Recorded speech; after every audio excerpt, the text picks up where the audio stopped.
What is up, students of South Harmon? My name is Matty Kiwoom, and I'm here to talk to you about some redraft players that you must have in 2024. 4th of July is in the rearview mirror, about halfway through the summer. Before we know it, we're going to have NFL games to tune in and root for. So that means, the redraft season is just around the corner. And I'm here to help you get a leg up on all your league mates, get ready to dominate in those redraft leagues. So here are my 7 players that you must have heading into the 2024 redraft season. And for the first time, hopefully for a lot of times, kick that intro.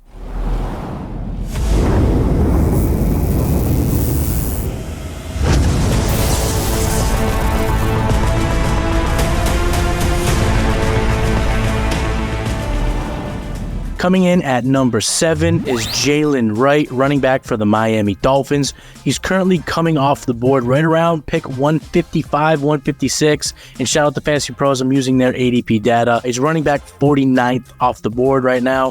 He's coming off, after players like Ty Chandler, Quentin Johnston, and Jaleel McLaughlin.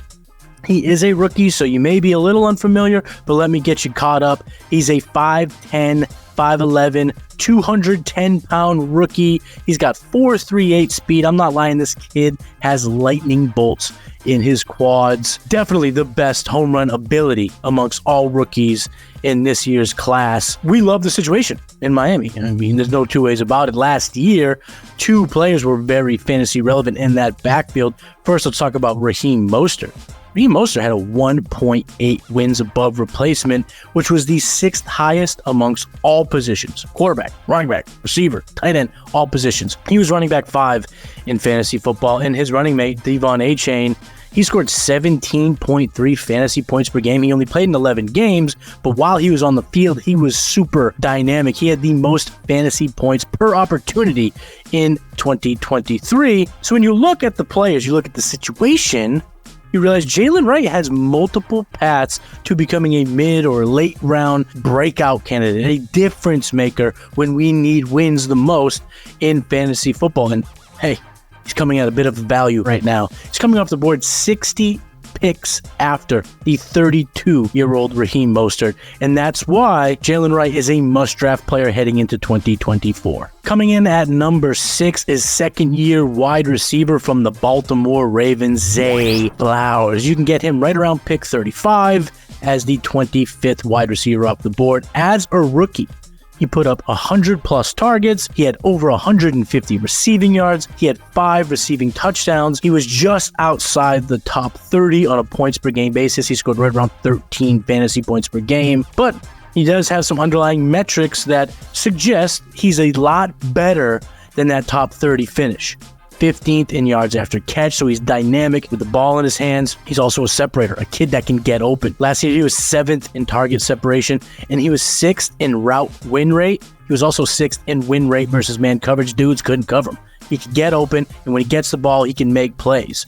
He's coming off the board, like I said, right around wide receiver 25, but I see skills that can make him a top 12 type of player. And if you look at WARP from 2023, that would pretty much translate into about 100 catches, anywhere from 1050 to 1100 receiving yards, 6, 7, 8 touchdowns. And as the number 1 pass catcher in the wide receiver room for the Baltimore Ravens, I think this is very, very possible. Zay Flowers, love him going into year 2, and that's why he's a must-draft player heading into the next 2024 fantasy football season.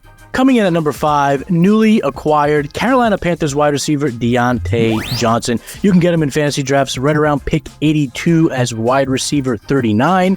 He's coming off of 51 receptions, 717 receiving yards, 5 touchdowns, which, it's a vast improvement from the 0 he got in 2022.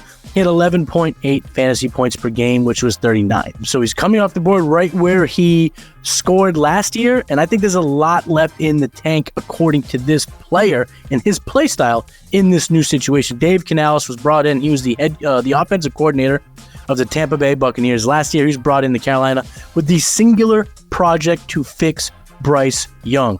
And the first move that he made to make that happen was acquire DJ from the Pittsburgh Steelers.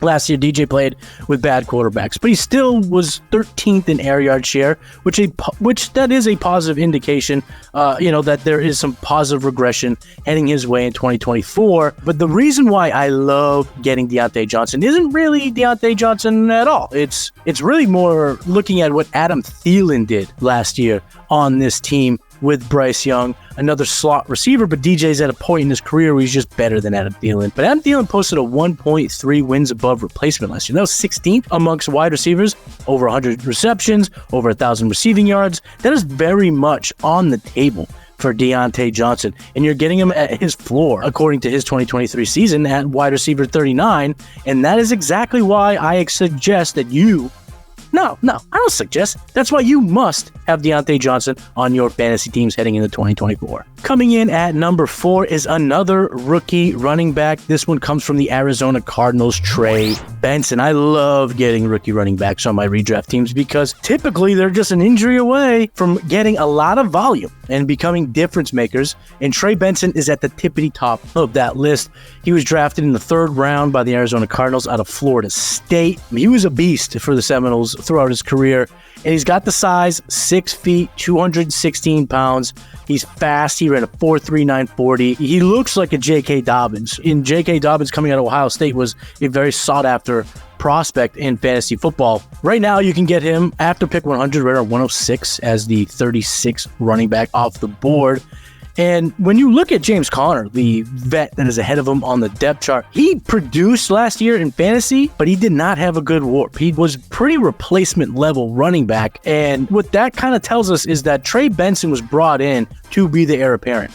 So if James Conner gets injured, which he has throughout his career, the runway is open for Trey Benson to take off and become a true difference maker at the running back position for fantasy football. So getting him as running back 36 is an absolutely chef's kiss. I love doing it. And Trey Benson is a must-draft player heading into 2024. We have 3 players left. We're going into the top 3 of Matty Kiwoom's must-have players for redraft in 2024. Coming in at number 3 is the Jacksonville Jaguars tight end, Evan Engram.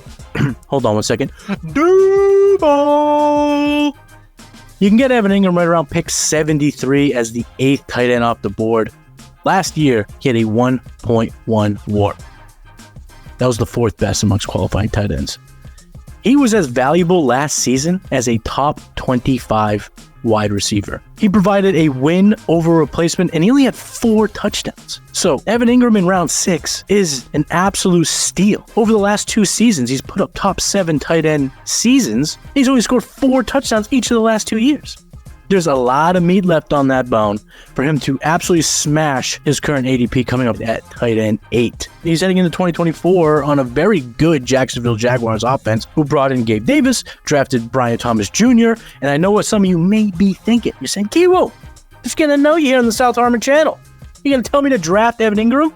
Even though they brought in 2 receivers, hold your horses. I mean, he's been a very good target for Trevor Lawrence over the last 2 campaigns. I don't see that coming down. And even if it does, let's look at the numbers. 143 targets, that can come down to 98. 114 receptions can come down to 73. Receiving yards can come down from 963 to 766. Why are those numbers relevant? Well, that's the difference from his 2023 year to his 2022 season.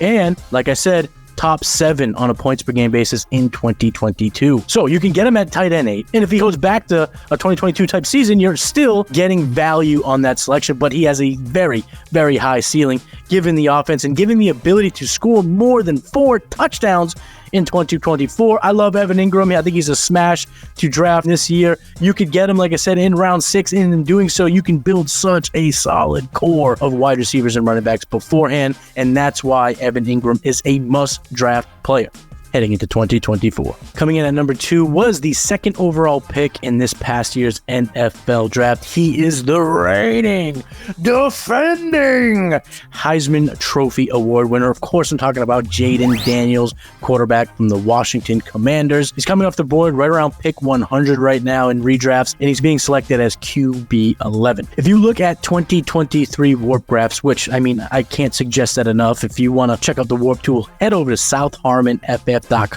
and go ahead and check out the WARP tool, wins above replacement. But if you look at those graphs, you'll notice something. There were 4 quarterbacks that stood up above the rest last year. Those guys were Jalen Hurts, Josh Allen, Dak Prescott, and Lamar Jackson. You'll notice 3 of those 4 quarterbacks were Konami code quarterbacks. They could run. Jayden Daniels, he can also run. He had over 1,100 rushing yards in his final season at LSU. And in 1 QB, I am always looking to wait. I like the late round QB approach, or later round QB approach. And Daniels is going right around the 8th to 10th round, which provides tremendous value. I mean, you tackle that with the number 3 player in this list, Evan Engram. You get a top 5 potential tight end in round 6. You get a potential top 10, top 8 even quarterback in round 10, and you are smashing. You are laughing your way to the bank. You're saying, hey, thank you for making this video, because these players can absolutely return tremendous value at ADP. And Jayden Daniels, he's not just a runner. He can throw too. He put up over 40 touchdowns last year at LSU. Kid's a stud. He's the exact type of profile that you want to target later when you're looking at for these 1 QB, late round QB builds. And I'll just take the next Lamar that's just down 995. So Jayden Daniels has to be a player that you have on your team in 2024. Coming in at number 1 on Matty Kiwoom's must-have players heading into the 2024 redraft season. Let's not overthink this, folks. It's Christian McCaffrey. You got to have the 101. If you have the 101, you got to take him at the 101. And of course, if he's the 101, he's the number 1 running back in the draft this year. And it comes without shock. It's well-deserved. Okay, CMC has been a multi-year league winner. There have been multiple times that if you had him on your roster, you were dominating in fantasy. And sometimes we have to just take a step back, take a deep breath, and not make things complicated. Go back to the well on Christian McCaffrey. Let's look at the 2023 season. Most rushing touchdowns, most rushing yards, most fantasy points per game. He had a 4.4 wins above replacement, which is the most amongst anyone in fantasy football. The next highest, those guys were in like the 3.6s. That's how good Christian McCaffrey is at fantasy football production. When you look under the hood, because you might be saying, hey, 28 years old, he's a little bit older here. Let's look at the analytics. Let's see what his analytical profile looks like. Let's pop the hood and see if Christian McCaffrey has lost a step. And spoiler alert, the guy hasn't. He's still got it. Most evaded tackles last year. Most breakaway runs last year, most yards created last year, and he had the most red zone touches. What do we want out of running backs? Efficiencies. We want high volume, big time targets, big time opportunities in the red zone, the red targets in volume. McCaffrey has those 3 in spades. He gets the ball when you want your running backs to get him in fantasy. He catches the ball. He runs for touchdowns. He's just an absolute stud, and he hasn't lost a step. He is a different kind of player. You know, as the kids say, that boy built different. So CMC, don't overthink this. Bet on a multi-time league winner until, well, you're proven wrong. Don't overcomplicate things, folks. That's how we get those dubs in 2024 redraft. We're not going to overthink this. We're going to keep it simple, stupid. Use the KISS method. Let's do this. And that's why, using that method, Christian McCaffrey is a must-draft player in 2024. I'm Matty Kiwoom, and these were my 7 players that you must have on your redraft teams this year. Peace.